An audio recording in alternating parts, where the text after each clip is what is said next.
Une tragédie nationale. C'est en ces termes que le président français Nicolas Sarkozy a qualifié l'attaque menée contre l'école juive Otsar Torah de Toulouse.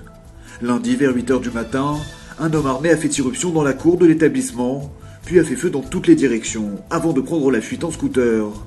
Le bilan est terrifiant, 4 morts, un jeune professeur de 30 ans, ses 2 enfants âgés de 6 et 7 ans, et enfin une fillette de 8 ans. Un adolescent a également été blessé dans cette attaque et se trouverait dans un état grave.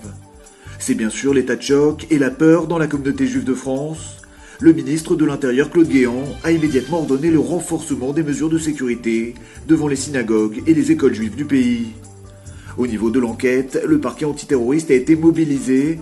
D'après la police, le mode opératoire présenterait des similitudes avec l'attaque menée dans la ville de Montauban la semaine dernière. 3 militaires avaient alors été tués par un tueur en moto. Le gouvernement belge évoque la possibilité d'un attentat antisémite après la fusillade qui a fait 3 morts cet après-midi en plein centre de Bruxelles. 3 personnes tuées dans l'entrée du musée juif de Belgique. Nous rejoindrons notre correspondant sur place dans un instant, mais d'abord les faits avec Loubna Naki et Frédéric Furnémont. Tout s'est passé en quelques minutes. La fusillade a eu lieu en plein centre-ville, au musée juif de Bruxelles. Un homme portant un sac à dos aurait ouvert le feu à l'intérieur et à l'extérieur du bâtiment. J'ai entendu des coups de feu, tout le monde s'est mis à courir pour tenter de fuir et puis la police est arrivée. Présent par hasard dans le quartier, le ministre belge des Affaires étrangères est l'un des premiers arrivés sur les lieux. J'ai vu une jeune dame s'enfuir avec un enfant et me dire il y a eu des coups de feu. Donc j'ai été voir, malheureusement, quand je suis arrivé devant l'entrée du musée juif, il y avait 2 personnes à terre.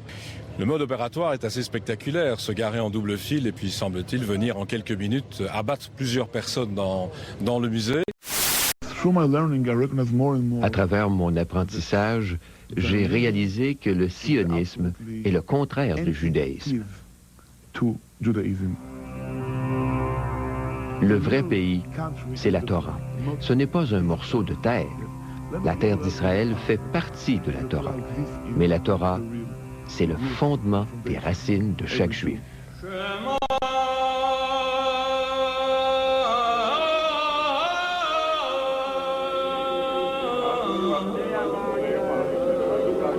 Depuis 2000 ans, les Juifs du monde entier prient pour revenir à Sion.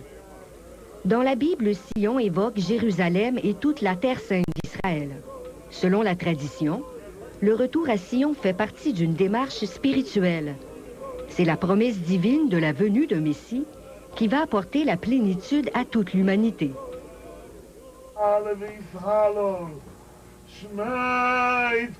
Mais les groupes anti-sionistes soutiennent que les Juifs n'ont pas le droit de se rassembler en Terre sainte avant l'arrivée du Messie. Selon les Écritures, Dieu a envoyé les Juifs en exil. Il a dit, vous serez en exil et vous porterez toute votre attention à élever votre niveau spirituel. Apprendre, enseigner et observer la loi juive.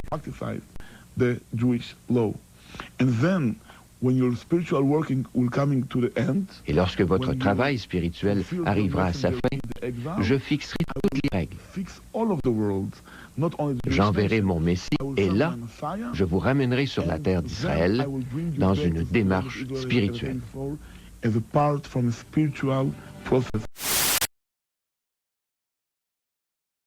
C'est sans doute l'une des conséquences de ce climat. Les chiffres ont été communiqués récemment. Le nombre de Français de confession juive qui s'en vont a encore fait un bond, plus 10% de départ vers Israël, par exemple, en 2015, l'an passé. C'est devenu un phénomène de masse. Reportage Franck Genozo, Giona Messina. Leur avion vient de se poser sur le tarmac de Tel Aviv. Et d'honneur, petits drapeaux par dizaines, une quarantaine de juifs français, tout sourire, sur le point de devenir israéliens. C'est ce qu'on appelle l'Aliyah. On est rentré à la maison. Un grand plaisir, ça fait. 1 an que ce couple venu de région parisienne préparait ce projet. Alors, on est tout ému, on a plein de... ça monte comme ça dans le cœur, et puis ça nous prend tout un coup, et puis là, on fait waouh, ça y est, on est là. Un nouveau pays, un nouvel hymne,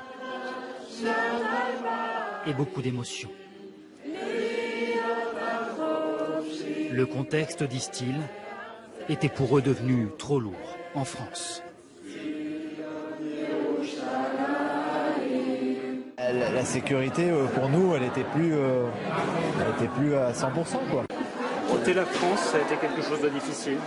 Très difficile. Ouais. Quitter la France, tout ce qu'elle a représenté, on a grandi là-bas, c'est notre pays, c'est une culture qu'on aimerait aussi apprendre à nos enfants, leur dire d'où on vient. Les nouveaux arrivants reçoivent une carte d'identité israélienne. 3 000 € par personne, une aide au logement et 500 heures de cours d'hébreu pour mieux s'intégrer. Comme eux, près de 8 000 juifs français ont choisi l'an dernier d'immigrer en Israël. Le chiffre a plus que doublé en 3 ans. À Jérusalem, eh bien, d'abord aujourd'hui, on a un véritable phénomène qu'il faut suivre. De plus en plus de juifs religieux, souvent avec leurs rabbins, visitent l'esplanade des mosquées.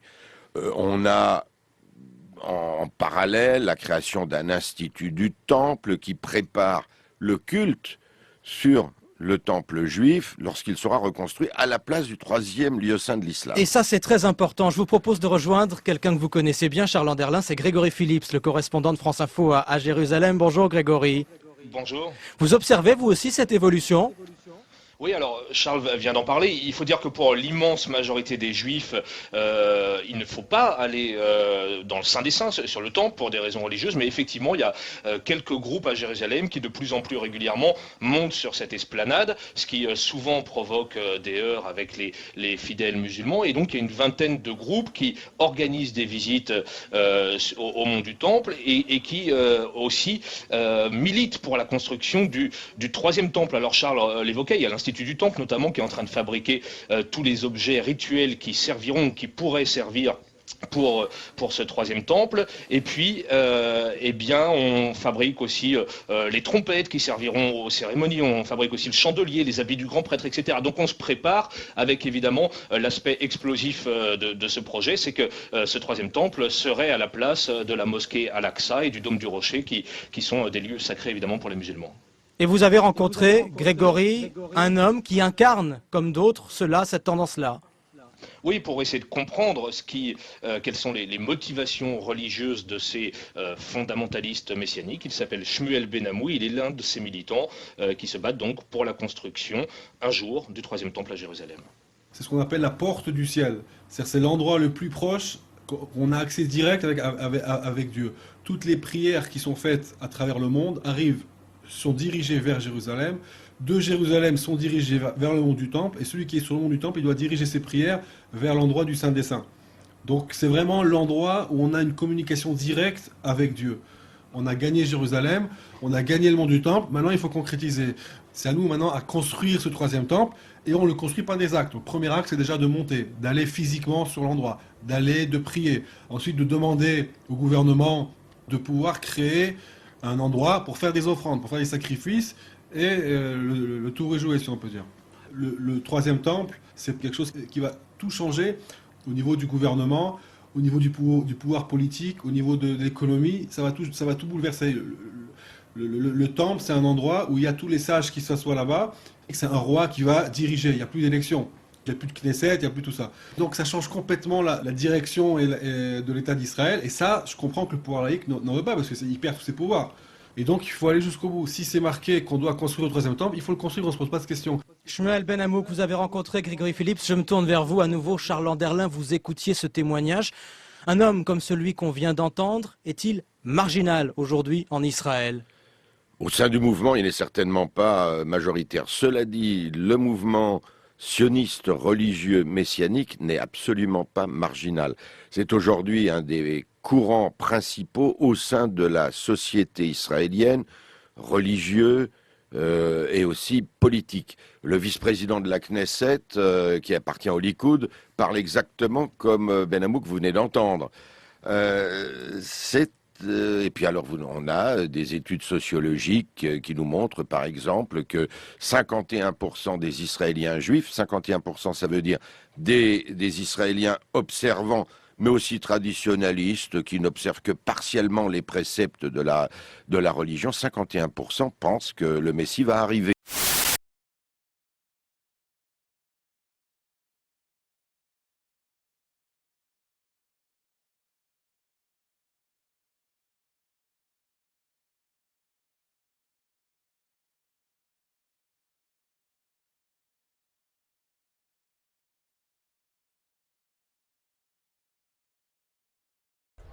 Un nombre croissant de juifs religieux monte sur le mont du Temple à Jérusalem dans l'espoir d'y bousculer le statu quo fragile qui prévaut depuis des années sur l'un des sites religieux les plus disputés au monde. Les non-musulmans n'ont pas le droit de prier ici afin d'éviter des accrochages comme celui auquel nous assistons en accompagnant des pèlerins juifs lorsqu'ils passent tout près de la mosquée Al-Aqsa, 3e lieu saint de l'islam.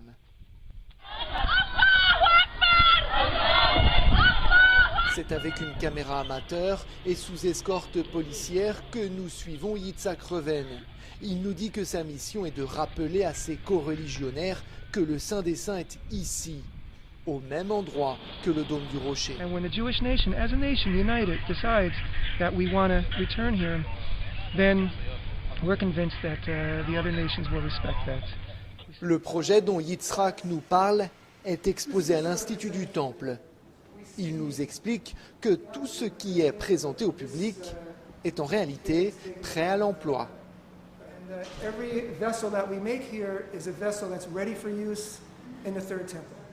Le temple a été détruit 2 fois il y a quelques 2000 ans. Ceux qui travaillent ici promeuvent sa reconstruction sur l'esplanade des mosquées pour les musulmans, le mont du Temple pour les juifs. Are we here just to be another nation? And if so, what does that mean? Or are we here because we have a destiny that we hope to fulfill, and we feel this is central part of the destiny. À la Knesset, le Parlement israélien, le débat très attendu au sein de la commission qui se penche sur la question de la prière juive sur le mont du Temple tourne rapidement au vinaigre.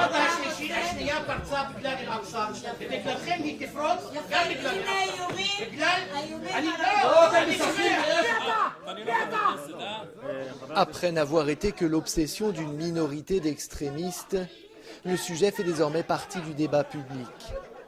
Yehuda Glick et ses relais y ont largement contribué.